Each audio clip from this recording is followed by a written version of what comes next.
സംസാരിക്കുന്നതിന് വേണ്ടിയിട്ട് ആം ആദ്മി പാർട്ടിയുടെ ആദരണീയനായ സംസ്ഥാന vice president doctor Selim Philip അവരുടെ സ്നേഹാദരങ്ങളോട് ക്ഷണിക്കും.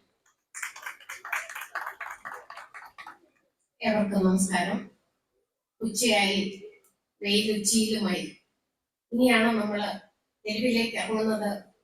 വളരെ ദൂരത്ത് നിന്ന് ഇന്നലെ തന്നെ പുറപ്പെട്ട എന്റെ പ്രിയപ്പെട്ട ആം ആദ്മി സുഹൃത്തുക്കളെ, വേദിയിലിരിക്കുന്ന നമ്മുടെ state president Shri advocate Vinod Mathew Wilson, നമ്മൾ ഈ ഐക്യത്തിലേക്ക് അല്ലെങ്കിൽ ഈ സമ്മേളനത്തിലേക്ക് ക്ഷണിച്ചു വരുത്തിയ നമ്മുടെ ഇവിടുന്ന് വന്നുപോയ അതിഥികളെല്ലാം ഞാൻ അഭിസംബോധന ചെയ്യുകയാണ്.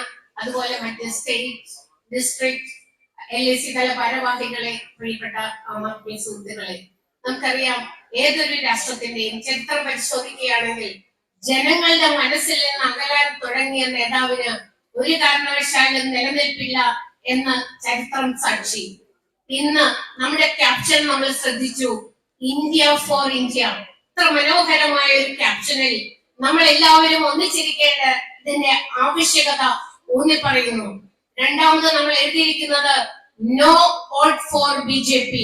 ഇപ്പോ നമ്മുടെ എല്ലാവരുടെയും രാജ്യത്തിന്റെ ജനാധിപത്യത്തിന്റെ, ഫെഡറലിസത്തിന്റെ, സോഷ്യലിസത്തിന്റെ, പൗരാവകാശത്തിന്റെ എല്ലാം എതിർ നേതാവായി നിൽക്കുന്ന നമ്മൾ തന്നെ തെരഞ്ഞെടുത്തേക്കുന്ന നമ്മുടെ രാജ്യത്തിന്റെ പ്രധാനമന്ത്രിയാക്കിയ ശ്രീ നരേന്ദ്രമോദിക്കെതിരായി, BJPക്കെതിരായി നമ്മൾ നയിക്കുന്ന അല്ലെങ്കിൽ നമ്മുടെ ജനാധിപത്യ പ്രക്രിയകൾക്കെല്ലാം എതിരായി പ്രവർത്തിക്കുന്ന ഒരു നേതാവിനെ ഒറ്റപ്പെടുത്താൻ ജനങ്ങൾക്ക് സാധിക്കും എന്ന് ഏവരെയും അറിയിക്കാനായിട്ട് കന്യാകുമാരി മുതൽ കാസർഗോഡിൽ നിന്ന് വരെ എത്തിയിരിക്കുന്ന എന്റെ പ്രിയപ്പെട്ട ആം ആദ്മി പ്രവർത്തകരെ അനുമോദിക്കാൻ ഈ അവസരം ഉപയോഗിക്കുകയാണ്.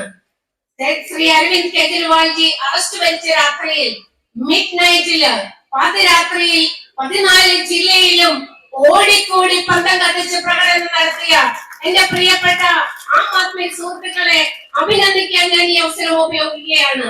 ഇപ്പം ഈ സമയത്ത് ഒരേ ഒരു മിനിറ്റ് സംസാരിക്കാവുള്ളൂ എന്നാണ് എന്നോട് ആവശ്യപ്പെട്ടിരിക്കുന്നത്.